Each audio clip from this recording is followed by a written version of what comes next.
ایک بے حیا عورت کا مولانا کو خط۔ مولوی صاحب السلام علیکم، میں وہ بے حیا عورت ہوں جس کے مختصر لباس کی وجہ سے ملک پر کورونا کا عذاب آیا ہے، لیکن میری سمجھ میں یہ نہیں آ رہا کہ ایران اور سعودی عرب کی عورتیں تو میری طرح بے حیا نہیں ہیں۔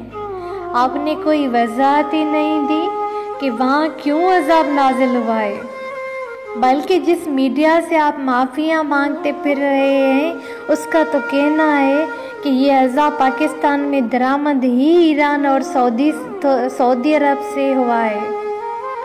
دلچسپ بات یہ ہے کہ عذاب ہم بے حیا عورتوں کی وجہ سے آیا ہے، اور اس عذاب کا سب سے زیادہ شکار آپ کے تبلیغی جماعت کے لوگ ہو رہے ہیں۔ ویسے کبھی آپ نے سوچا ہے کہ میں اتنی بے حیا کیوں ہوں؟ سیدھی سی وجہ ہے، میں کھیتوں میں کام کرتی ہوں۔ مئی جون کی گرمی میں برقع پہن کر گندم کی فصل نہیں کاٹی جا سکتی۔ جولائی اگست میں اگر شلوار کو گھٹنوں تک اڑس کر دھان کے کھیت میں نہ گھسیں تو منجی لگانا ممکن نہیں ہوتا۔ کپاس کے کھیت میں بھی عبایا پہن کر کام کرنا ممکن نہیں ہوتا۔ یہ سفید لباس جو آپ زیب تن کرتے ہیں اسی کپاس کے کھیت سے آیا ہے جہاں سے یہ بے حیا عورت کپاس چنتی ہے۔ جس نان اور چاول سے آپ اپنا پیٹ بھرتے ہیں وہ انہی کھیتوں سے آتے ہیں جہاں یہ بے حیا عورت مختصر لباس میں مشقت کرتی ہے۔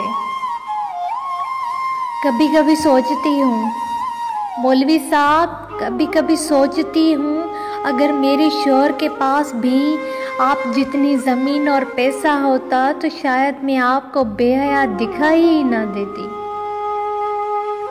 مولوی صاحب، میں وہ بے حیا عورت ہوں جو فیکٹری اور اسپتال میں کام کرتی ہے۔ جب آپ کو دل کا دورہ پڑا تھا تو نرس کے بے حیا بے شرم لباس میں نے ہی آپ کی تیمارداری کی تھی۔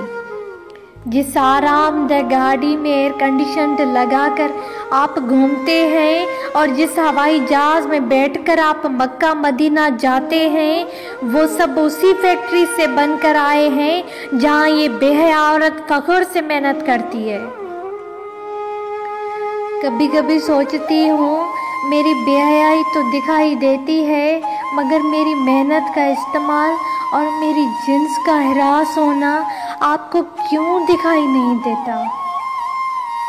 جو سرمایہ دار مالک میرا ہر دو طرح کا استعمال کرتا ہے آپ کی نظر میں بے حیا نہیں بنتا، کیونکہ وہ آپ کی تبلیغی جماعت کو چندہ دیتا ہے۔ آپ نے کبھی بھی یہ اعلان نہیں کیا ہے کہ بے حیا مرد آپ کی تبلیغی جماعت کو چندہ نہ دیں۔ مولوی صاحب، میں میرا جسم میری مرضی کا نعرہ لگانے والی وہ بے حیا عورت ہوں جو آپ سے یہ پوچھنا چاہتی ہے کہ آپ کو صرف عورت کی بے حیائی کیوں نظر آتی ہے؟ مردوں کی بے حیائیاں کیوں آپ کی آنکھ سے اوجھل رہتی ہیں؟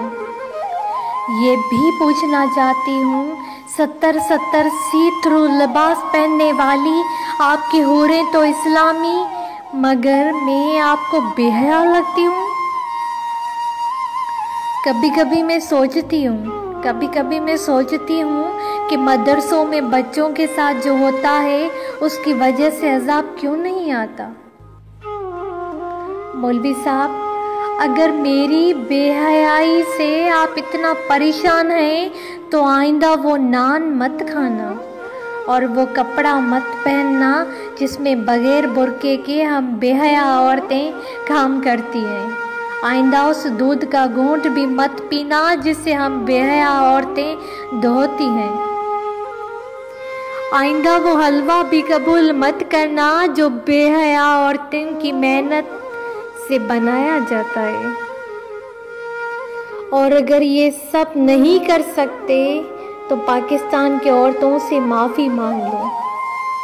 فقط ایک بے حیا عورت، شیئر کرنا مت بھولنا۔